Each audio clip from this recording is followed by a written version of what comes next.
This is the Lone Crater YouTube. We hope this video helps. In this video, I will explain how to make crab in Infinite Craft. To start, you'll need to combine water and earth, which will give you plant. Once you have plant, mix it with wind to create a dandelion. These first few steps are crucial for building up your elemental library and preparing for the next combinations. It's a fun process of discovery. Now that you have dandelion, let's move on. Combine dandelion with water to form a swamp. This new element is key for our next step. Take the swamp and mix it with plant to create a Venus flytrap. And finally, combine that Venus flytrap with water to successfully craft fish. You're getting closer to your goal. With fish in hand, the path to crab is clear. First, combine fish with water to create a shark. This powerful creature is an important stepping stone.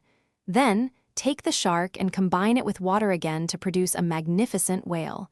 And for the grand finale, combine whale with fish to finally craft your very own crab. Congratulations! Let's quickly recap the journey to making crab.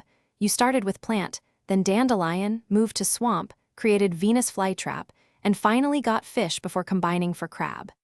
Keep experimenting with different elements to uncover even more amazing creations in Infinite Craft. Also, for those looking to simplify their daily routine, check the description for a link to some fantastic leak-proof containers and other great deals. Happy crafting, everyone! Thanks for watching. Consider subscribing if we helped you.